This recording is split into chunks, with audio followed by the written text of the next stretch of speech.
শুধু আমাদের ইউটিউব চ্যানেলটিতে আপনাদের আবারও স্বাগত জানাচ্ছি। কার্ডিওভাস্কুলার রোগ অর্থাৎ ধমনী এবং ধমনীজনিত রোগের বিভিন্ন পর্বের অংশ হিসেবে আজ দ্বিতীয় পর্ব, পরিচিতি পর্ব ছবির মাধ্যমে। ধমনী শরীরের সব জায়গায় রয়েছে। আজ আমরা কথা বলবো মগজ বা ব্রেইনের সাপ্লাই এবং স্ট্রোক দেখতে কেমন, কেন হচ্ছে, কিভাবে হচ্ছে। আমরা আগের পর্বে শুধু জেনারেল পরিচিতি সম্পর্কে জেনেছি, আজ জানবো আরেকটু ডিটেল। যেমন ধরুন, এইটি হচ্ছে ব্রেন, ব্রেনের নিচ থেকে পিকচার দেখুন। গলার এখান থেকে ক্যারোটিড আর্টারিগুলো এসে এটি বিভিন্নভাবে ভাগ হচ্ছে। যেমন ধরুন, এটি হচ্ছে ব্রেন, সামনের অংশে যাচ্ছে, পাশে যাচ্ছে, এটি ব্রেন স্টেম, মেইন জায়গা, বিভিন্ন এখান দিয়ে আসছে, প্রথমে এসে এটি ভাগ হয়ে যাচ্ছে বিভিন্নভাবে। পেছন দিকে ভার্টিব্রাল সিস্টেম বলি, সামনের দিকে ফ্রন্টাল লোব, এটি এভাবে যাচ্ছে। যাই হোক, অত ডিটেলে বোধহয় আপনাদের না জানলেও চলবে।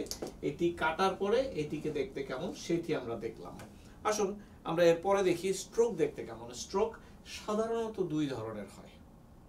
একটি হচ্ছে ইসকেমিক স্ট্রোক, অর্থাৎ কোনো কারণে একটি রক্ত জমাট বাঁধা পিণ্ড, ছোট্ট একটি গুল্টু, এইটি অন্য কোথাও তৈরি হয়ে ব্রেনের কোথাও গিয়ে আটকে গেলে তার পরের অংশে রক্ত সঞ্চালন থাকে না, অথবা এখানেই লোকালি তৈরি হয়ে রক্ত সঞ্চালন বন্ধ করে দিতে পারে।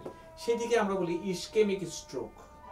অর্থাৎ আপনার ব্রেনের কোনো একটি অংশে রক্ত সঞ্চালন হঠাৎ করে বন্ধ হয়ে গেছে, সেইটি হলো স্ট্রোক।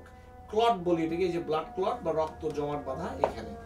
আবার হেমোরেজিক স্ট্রোক আরেক ধরনের স্ট্রোক রয়েছে। আমরা আগে দেখিয়েছি রক্ত সঞ্চালন যেভাবে হয়, হঠাৎ করে রক্ত সঞ্চালন নালী হঠাৎ করে ছিঁড়ে ফেটে গেল, ওখানে ব্লিডিং হলো। আগেরটিতে ব্লিডিং হচ্ছে না, বন্ধ হয়ে গেছে, আর এইটিতে ব্লিডিং হচ্ছে, রক্ত সঞ্চালন হচ্ছে, কিন্তু যেইভাবে সঞ্চালন হবার কথা সেইভাবে হচ্ছে না। একই কথা, স্নায়ু কোষের খাবার দাবার অক্সিজেন সাপ্লাই ব্যাহত হলে সেটিকে স্ট্রোক বলা হয়। একটিতে আটকে গেল, আরেকটিতে ছিঁড়ে গেল। দেখুন এখানে ছিঁড়ে গিয়েছে।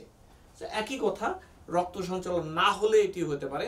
আরেকটু ডিটেলে যদি দেখি, এই যে দেখুন দেখতে কেমন স্ট্রোক, ব্ল্যাক হয়ে গেছে, গ্যাংগ্রিন শুরু হয়ে গেছে, যেখানে হচ্ছে না এইখানেও একই জিনিস, চর্বি জমে রক্ত সঞ্চালন ব্যাহত হচ্ছে। ইসকেমিক এবং হেমোরেজিক স্ট্রোক আরেকটু ভাবে বললে, ইসকেমিক স্ট্রোক দেখতে এরকম কালো, যেখানে রক্ত সঞ্চালন হচ্ছে না।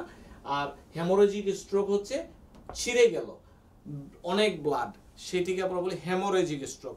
আরেক ধরনের সমস্যা ব্রেনে হয়, ধমনীজনিত রোগ, এটিকে আমরা বলি অ্যানিউরিজম। অ্যানিউরিজমটি দেখতে কেমন? টিপিক্যালি একটি সাপ যখন মুরগি খায়, আস্ত মুরগি পেটে দিলে দেখবেন যে সাপটি একটি নালীর মতো, কিন্তু মাঝখানে একটু বড়। ওই মাঝখানের জায়গাটিকে আমরা বলি অ্যানিউরিজম, যেটি ফুলে গিয়েছে। সেইটি কেমন দেখতে? ধরুন এইটি হচ্ছে স্বাভাবিক ধমনী, নর্মাল নাইস পাইপের মতো, দেখুন হঠাৎ করে এই জায়গাটি ফুলা পেটের মতো, এইটি হলো অ্যানিউরিজম। যেই জায়গাটি আপনার আসলে নর্মাল স্বাভাবিক গঠন নয়, এটি যে কোনো সময় ছিঁড়ে যেতে পারে, এইটিকে আমরা অ্যানিউরিজম বলছি। যাই হোক, এগুলো বিভিন্ন সময় বিভিন্ন রকমের সিমটম বা লক্ষণ দেখা দেয়। কিভাবে ডায়াগনোসিস, এগুলো আরো অনেক বড় ব্যাপার। আসলে আপনাদেরকে পরিচয়ের পর্ব হিসেবে আজ এটি সাজিয়েছি। সামনে আমরা কথা বলবো শুধু হার্ট নিয়ে। সেই পর্যন্ত আমাদের সাথে থাকার জন্য অসংখ্য ধন্যবাদ। আশা করি ভালো লেগেছে।